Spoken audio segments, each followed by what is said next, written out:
All right, my name is Jeff Anderson, and I am here with Greg Gianforcaro, one of my colleagues, and we together represent a very courageous survivor who stands with us here today.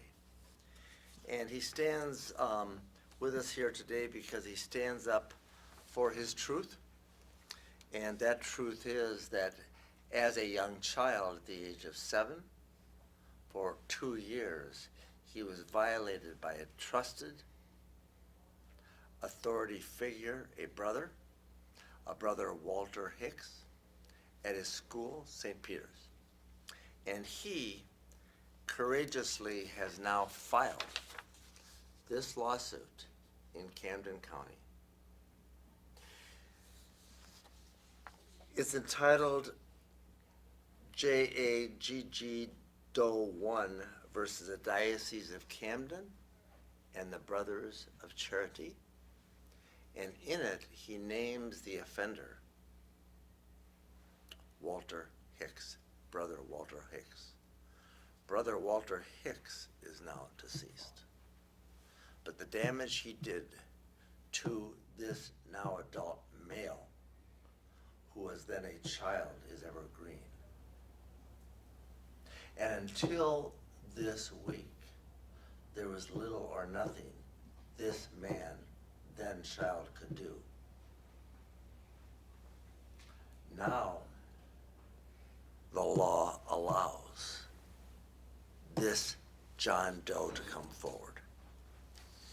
And he had the courage and the will to share a long-held secret, a burden that he had carried for decades, with us, and we're privileged to stand with him today and to have filed this case against both the bishops in the Diocese of Camden and the Brothers of Charity, the religious order that allowed him to be assigned, that is Walter Hicks, to be assigned to St. Peter's with the permission of the Bishop of Camden.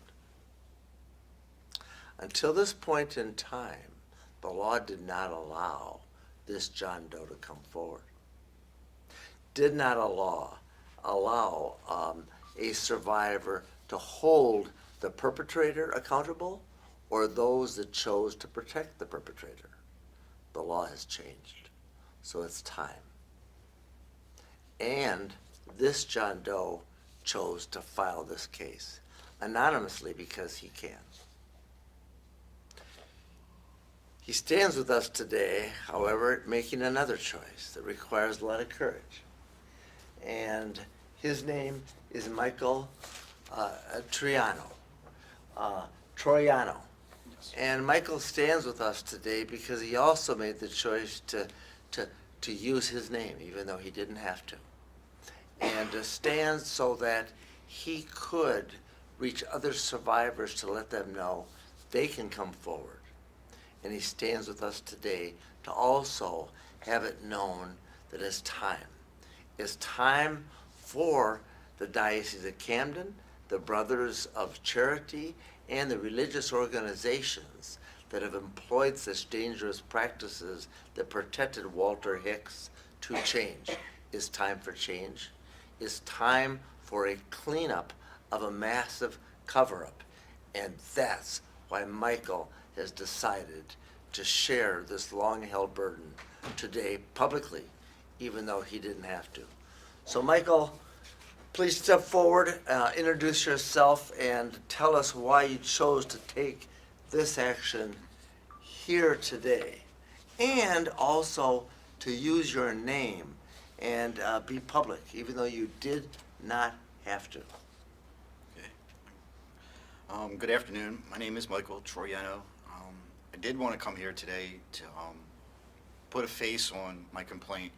So I've been trying for years to bring accountability, bring attention to this crime and neglect and cover up, and I can't do it alone. I can't do it without attorneys helping me. I've tried. I've asked the brothers to help. I've asked the diocese to help. I've asked their coordinators to help. And I'm still here waiting for them to be accountable. Hopefully today will be able to bring more accountability and attention, and other victims will realize that you do have a choice and you can speak up and you can be heard.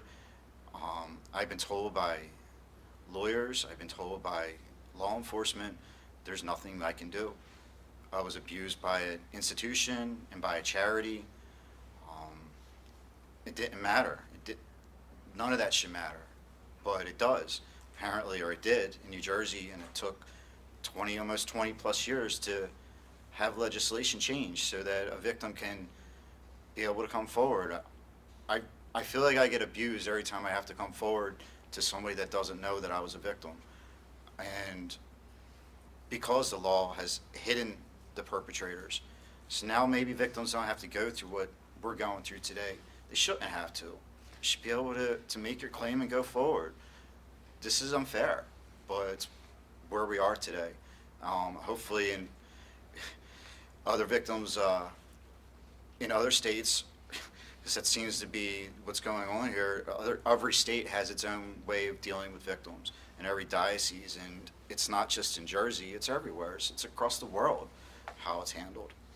And Mike, you have expressed to us, and as you did here courageously today, that you feel violated again every time you see that they have not changed a lot of the practices. And when you've come forward, nobody has been willing to either believe you or do anything about it. And that's the way it has been. And now that the law has changed in New Jersey and you can file this suit, knowing that you could file this suit and not have to use your name, but now using your name and standing with us today, what you said to us is what I want most of all is for them to clean it up and for kids to be safer. Yes. And that's why you stand today and why you bring this action. Yes. Thank you, Mike. You brought some pictures with you today. So step over here. It was in the second and third grade at St. Peter's where Brother Walter Hicks, this is a name that has not been publicly disclosed or known before, began to violate you as a child. And in this picture of St. Peter's School, you are pictured right there. Yes. In the now third grade, Yes. correct? And on this very day, you were telling us about this picture because on this very day that this picture was taken in front of St. Peter's School, where you were then a third grader, he took you to his office and violated you that day. Yes. I am sorry you endured that, but you are here because you have endured. And it was hard to come today, wasn't it? Yeah. Very. Yes. Just looking at these pictures, I mean, it's just, I hid them. I knew what was these pictures, the story behind these pictures. I went to Catholic school for 3 years, and 2 of these years was torture. It's a funny thing when I would tell my family, it's not funny, I tell my family that I didn't want to go to school, and I was afraid of my abuser, and I didn't know the words to say, I'm being sexually violated by an adult perpetrator in my life, and please help me. Those words a child doesn't know. All I could say is he keeps bothering me, he makes me feel bad. My family thought I had too much sugar and I was a little hyper. That was the extent of them addressing it. You know, there was no thought of it. And looking at these pictures, this day, this guy, when he abused me on this day, he took me outside and just like, here you go. After everything was done, my tie that I had on this class, and for this, it was a class picture, my tie is just destroyed because his hands were all over me that day. And just stuck me out. The office was right behind these doors. On the other side of that door is where the offices were at.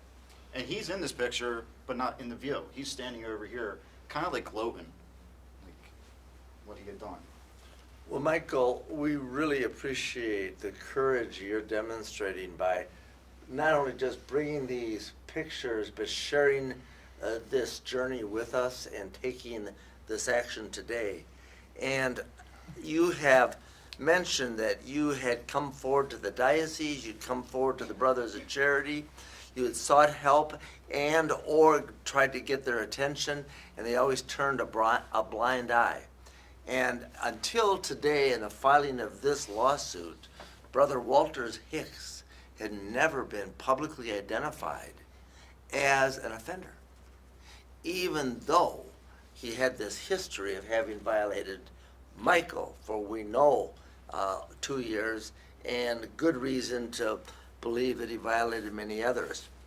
Now, because the Catholic bishops and the religious orders in New Jersey have not come clean and have not released the names of the offenders that they have known offended children like Mike, we and our law firm have chosen to research New Jersey and every identified offender, priest or brother, cleric who has worked in the Diocese of New Jersey, including Camden, and who have been publicly accused of childhood sexual abuse. Today is the first day that Walter Hicks, Brother Walter Hicks, now deceased, has ever been publicly accused. So he goes on our list. He has never been revealed by any of the Catholic entities, either the Brothers of Charity or the Diocese of Camden, because they chose to stay silent and turn a blind eye. Today is time for that truth to be known. Brother Walter Hicks is a sexual predator, and Brother Walter Hicks committed criminal sexual conduct with this then child, now a courageous adult who stands for his truth. And so we released the Anderson report some months ago, identifying all those publicly accused in New Jersey who had worked as clerics in New Jersey. Walter Hicks is not in this report. And as we work with survivors, now that the law in New Jersey has changed and survivors are coming forward to our firms and revealing the names to us, this will be a rolling list that will be dynamically updated daily and weekly, if I had my way, to identify the perils that exist, both present and past. Because Walter Hicks may be dead, because he is. But the damage he did to this then child is evergreen. And how many other Walter Hicks Brother Walter Hicks is out there that are yet to be revealed? It's time. The law has changed. Michael's truth is now known. He's now stood up for himself and all those other kids. And on behalf of those other kids that will be safer because you did today, Michael, thank you. Thank you. You're a good man. Great, Gianforcaro, you've been working in this area for a long time in New Jersey. Right. We have partnered together, our Yes. firm now with you. We've been on a path together for many, many years. I just want you to know how grateful we are for the work you've done here in New Jersey and to now join with you across the state to help protect kids and help survivors like Mike recover their power. What say you about this new law and why we stand with Mike today? Well, thank you, Jeff, and thank you, Mike. Mike was involved courageously with the legislature, testified before the Senate Judiciary Committee and the Assembly Judiciary Committee several times. And it's because of survivors like Mike that the new law has passed. And what the new law says is from December 1st, 2019 through November 30th, 2021, that's a 2-year window for anyone in this state who was sexually abused to come forth, people like Mike, who would not have otherwise been able to proceed with their civil lawsuits. So this is giving Mike a voice. If, however, and I just want to digress for a second, that if the lawsuit just does not end at the 2 years, If you are under the age of 55, you can still proceed after the 2-year period, which is different than any other state in the country. And then even if you're over 55 and also happen to miss the 2-year statute of limitation, 2-year window, you can even then proceed with your claim, but then you'll have to explain why, but then it's within 7 years of making the connection between your abuse and the discovery of the abuse. Needless to say, for the next 2 years, New Jersey has a window for everyone, and that is in large part to courageous survivors like Mike. Thank you, Mike. Thanks, Jeff. It's time for the truth to be known, the painful histories to be revealed. It's time for accountability. It's time for the truth to be fully vetted and revealed. It's time for those that have made the choice to remain silent in the face of horrors around them, and to protect predators to be held accountable. And what we have known is that Catholic bishops in New Jersey have made conscious choices over the years to keep silent and to conceal crimes and criminals and give them safe harbor, past, and we're concerned in the present.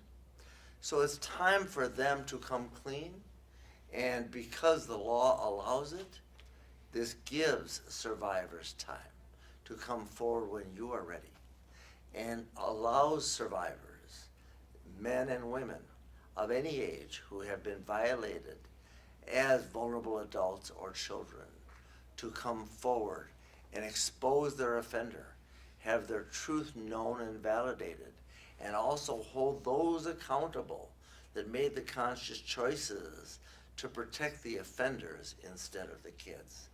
It's time for the kids to be protected, and our communities across this state to be safer. And Mike made the choice today to make it safer for kids in New Jersey. And when you stood up for kids in front of the legislature with other survivors to advocate for this law, that's what you wanted. Yep. Our hope is that you can feel a little better today because you've taken some action. Thank you. Thank you.